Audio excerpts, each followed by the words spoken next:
O iceberg dos estados alterados de consciência. Introdução. A válvula de redução da realidade. Você já parou para pensar que a realidade que você experimenta agora é apenas uma versão filtrada do universo? O psicólogo William James, um dos pioneiros no estudo da mente humana, afirmou que a nossa consciência normal de vigília é apenas um tipo especial de consciência, enquanto ao redor dela, separadas por telas transparentes, existem formas potenciais de consciência inteiramente diferentes. Vivemos a maior parte de nossas vidas no que chamamos de estado de vigília beta. É um estado focado na sobrevivência. Pagar contas, atravessar a rua, reconhecer rostos e planejar o futuro. No entanto, esse estado funciona como uma válvula redutora. Se o seu cérebro processasse cada partícula de luz, cada frequência sonora e cada conexão quântica ao seu redor simultaneamente, o sistema entraria em colapso. A evolução nos deu uma consciência estreita para que pudéssemos focar apenas no que é necessário para a sobrevivência biológica. Mas a humanidade sempre foi obcecada em abrir essa válvula. Desde os rituais xamânicos nas cavernas do Paleolítico até os laboratórios modernos de neurociência, a pergunta fundamental permanece a mesma. O que acontece quando mudamos a frequência da mente? O que descobrimos quando as portas da percepção são escancaradas? Bem-vindo ao iceberg dos estados alterados de consciência. Neste documentário, vamos descer pelas camadas da psique humana. Vamos partir dos estados leves que você experimenta todos os dias e mergulhar em profundidades onde o tempo para, o espaço se dissolve e o próprio eu deixa de existir. Prepare-se, pois para entender a consciência você terá que primeiro aceitar que tudo o que você chama de real é apenas uma das muitas salas na vasta mansão da mente. Nível 1. A superfície.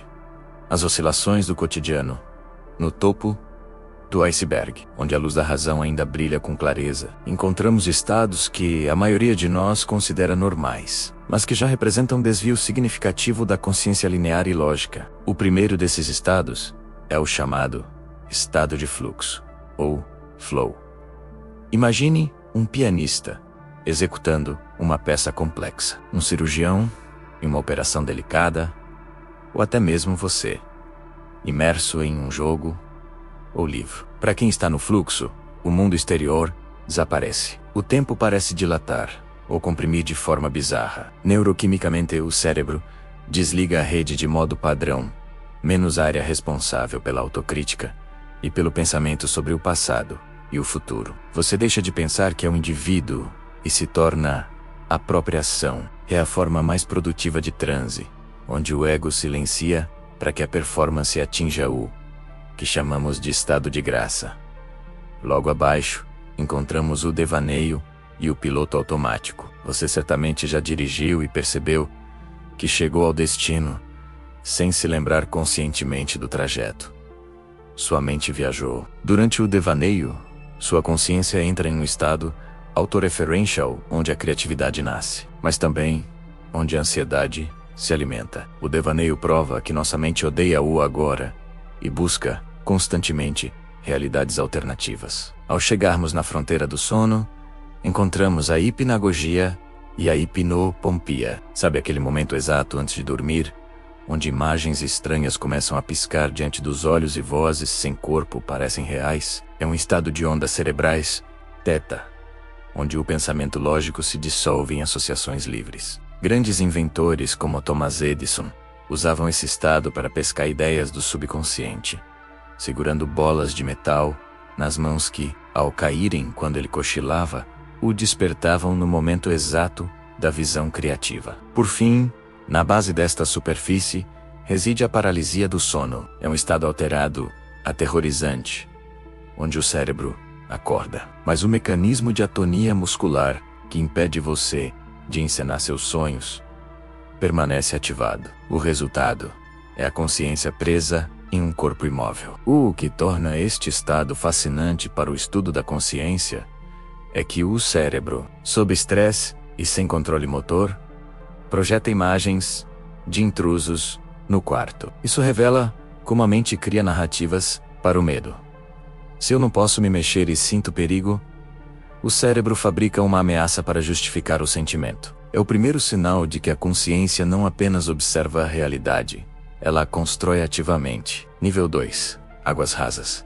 A maestria do biofeedback. Ao descermos para o nível 2, a alteração da consciência deixa de ser acidental e passa a ser uma busca deliberada. Aqui, usamos o corpo e a respiração como ferramentas para hackear a biologia e alcançar estados de percepção expandida. O exemplo mais clássico é a meditação profunda. Ao contrário do que muitos pensam, a meditação não é apenas relaxamento. É um estado de hiperalerta. Monges experientes conseguem entrar em estados de ondas gama, as frequências mais altas do cérebro, associadas à integração máxima de informações. O estado de samadhi, descrito nas tradições orientais, é o ponto onde a distinção entre quem observa e o que é observado desaparece totalmente. A ciência moderna mostra que este estado pode literalmente reconstruir o cérebro, diminuindo a amígdala, o centro do medo, e fortalecendo o córtex pré-frontal. Nesta mesma camada, exploramos o trabalho respiratório holotrópico. Através de respirações rápidas e profundas, alteramos os níveis de CO2 no sangue e o pH cerebral, o que pode induzir estados muito semelhantes aos psicodélicos. É a prova definitiva de que não precisamos de substâncias externas para abrir os portões do subconsciente. O oxigênio e a intenção rítmica são chaves biológicas poderosas. Juntamente com isso, temos os tanques de privação sensorial. Ao flutuar em água salgada na temperatura do corpo, no escuro e silêncio absolutos, removemos o ruído do mundo físico. Sem o feedback dos sentidos, o cérebro para de processar o exterior e volta a ser inteiramente para o interior. Em poucas horas, o eu perde sua localização espacial e a consciência se expande para além dos limites da pele, revelando que nossa identidade é mantida, em grande parte, pelas sensações constantes que recebemos do ambiente. Também encontramos aqui a hipnose, um estado de atenção focada onde a consciência periférica é reduzida. Sob hipnose, a parte do cérebro que monitora erros e lógica é silenciada, tornando a mente altamente sugestionável. Se o hipnotizador afirma que você está numa praia quente, seu cérebro processa o calor como uma realidade fisiológica. Isso demonstra um dos pilares deste iceberg. A consciência não vê o que está lá. Ela vê o que espera ver. A realidade é uma alucinação controlada. E no nível 2, aprendemos a assumir o controle dos controles dessa alucinação. Nível 3. As profundezas, a farmacopeia da alma. Aqui, a luz da lógica linear se apaga quase por completo. No nível 3, entramos no domínio onde substâncias químicas externas interagem com os receptores do cérebro para desmantelar as estruturas básicas da percepção espacial e temporal. O uso de psicodélicos clássicos, como o LSD e a psilocibina, causa o que a neurociência chama de entropia cerebral. Essas substâncias silenciam a rede de modo padrão, o xerife do cérebro, que mantém a nossa identidade intacta. Sem esse controle central, áreas do cérebro que normalmente nunca se comunicam passam a trocar informações de forma frenética. O resultado é a sinestesia, onde as cores ganham sons e as músicas ganham formas geométricas. A morte do ego ocorre quando a pessoa percebe que o eu era apenas uma narrativa construída e que, na verdade,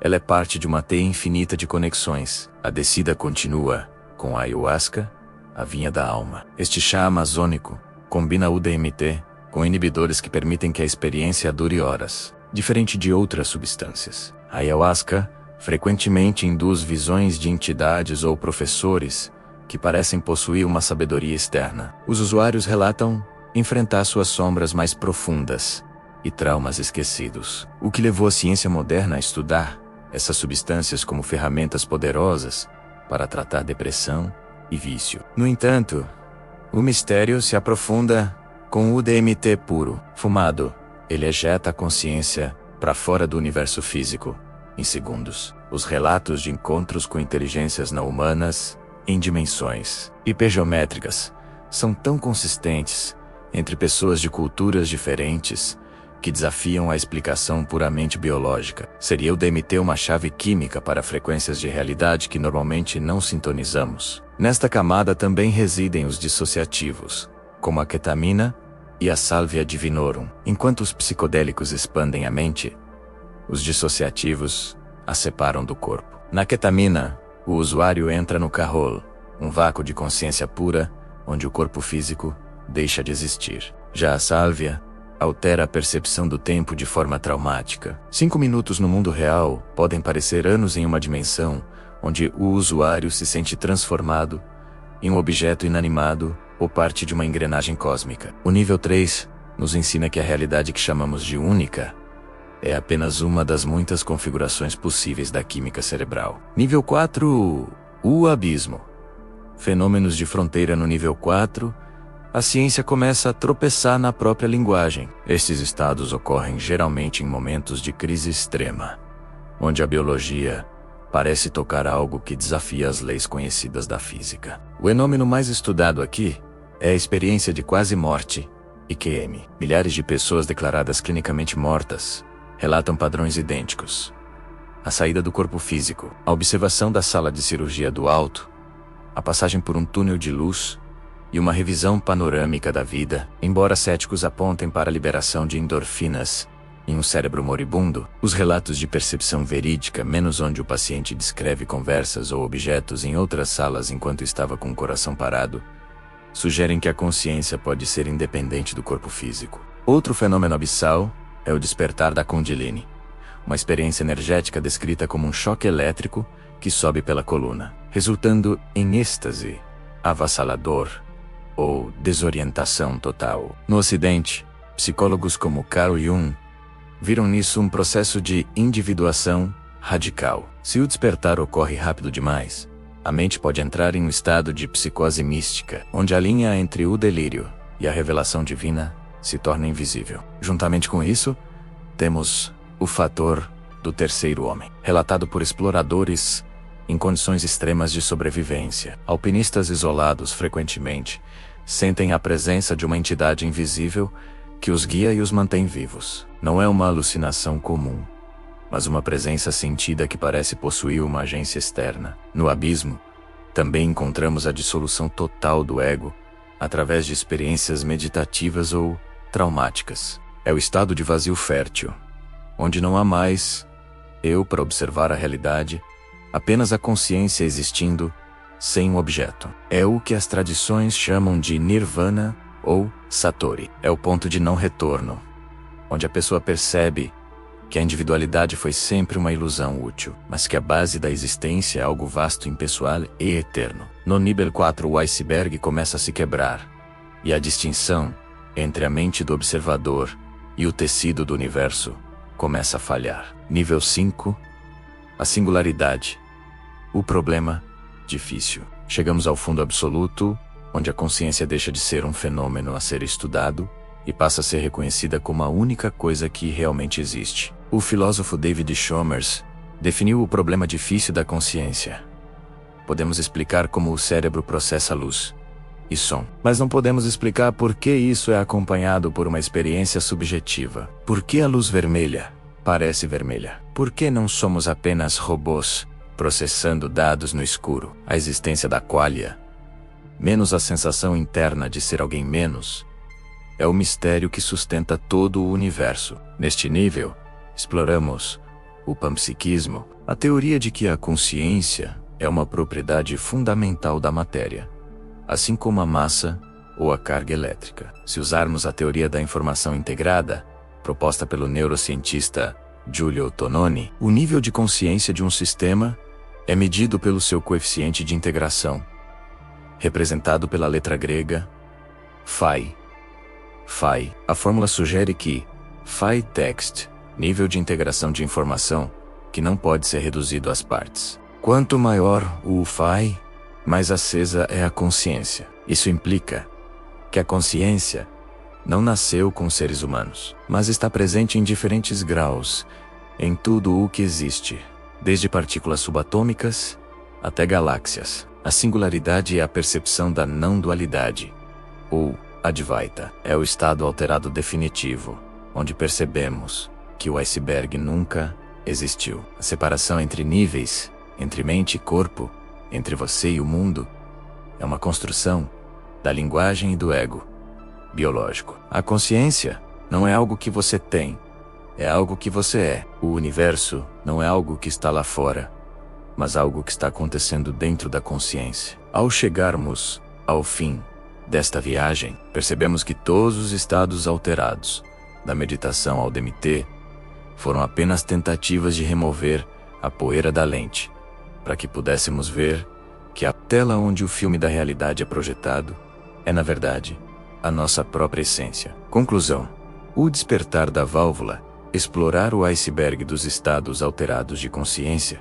é, em última análise, uma jornada de desaprendizado. Começamos acreditando que nossa visão cotidiana do mundo era a única verdade sólida, e terminamos percebendo que habitamos apenas uma minúscula ilha de lucidez, em um oceano infinito de mistérios mentais. A meditação nos ensinou a observar o fluxo da mente, sem nos afogarmos nele. Os psicodélicos nos mostraram a plasticidade assustadora da nossa realidade visual e conceitual. As experiências de quase morte nos obrigaram a questionar a finitude da alma.